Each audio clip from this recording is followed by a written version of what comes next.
இயக்குனர் டிஜே ஞானவேல் இயக்கத்தில் ரஜினிகாந்த் நடிப்பில் உருவாகியுள்ள அதிக பட்ஜெட் திரைப்படம் வேட்டையன்.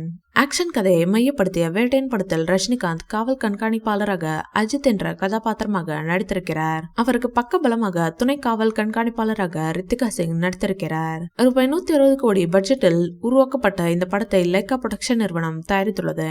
வழக்கம் போல் இந்த படத்திற்கும் அனிருத் இசையமைத்திருக்கிறார். ரஜினிகாந்த் மற்றும் அனிருத் காம்போவில் வரும் எல்லா பாடல்களுமே ஹிட் பாடல்களாக வந்துள்ள நிலையில் வேட்டையன் படத்தில் இடம்பெற்ற மனசலாய என்ற பாடலும் ரசிகர்களிடையே அமோக வரவேற்பு பெற்றிருக்கிறது. வேட்டையன் படத்தில் கமலின் பழைய படத்திலிருந்து ஒரு காட்சியை பயன்படுத்தி உள்ளதாக தகவல் வெளியாகியுள்ளது. இதனை பார்த்த கமல் வேட்டையன் படத்தில் வழக்கு போட்டுள்ளார்.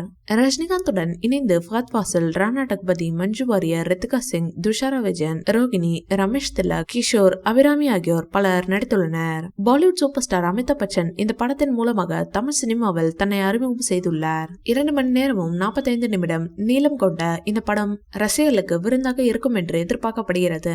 ட்ரெய்லரை வைத்து பார்க்கும்போது கன்னியாகுமரி மற்றும் நாகர்கோயில் பகுதிகளை சுற்றிலும் நடக்கும் சம்பவங்களை வைத்து படம் நகர்கிறது. குறிப்பாக கல்லூரி பெண்களுக்கு எதிராக நடக்கும் சம்பவங்களை இந்த ட்ரெய்லர் பிரதிபலிக்கிறது. தேவல்ல சார், ஒரு வாரம் ரொம்ப அதிகம், 3 நாட்களில் டிபார்ட்மெண்ட்டுக்கு நல்ல பேரு வரும் என்று ரஜினிகாந்தின் டைலாக் ஆரம்பமாகிறது. அதன் பிறகு அவருடைய ஆக்ஷன் காட்சிகள் தான் முழுக்க முழுக்க வேட்டையன் ட்ரெய்லரில் காட்டப்பட்டுள்ளது. மேலும் ஜெயிலர் படத்தில் ரஜினிகாந்த் பயன்படுத்திய காஸ்டியூமும் வேட்டையன் படத்திலும் ரஜினிகாந்த் அணிந்திருக்கிறார். தர்பார், ஜெயிலர் 2 படங்களின் கலவையாக வேட்டையன் வருகிறார் என்று தோன்றுகிறது. இந்த வீடியோ பிடிச்சிருந்தா லைக் பண்ணுங்க, ஷேர் பண்ணுங்க. மேலும் ரஜினி சார் பற்றிய தகவல்களுக்கு எங்க சேனலை சப்ஸ்கிரைப் பண்ணுங்க.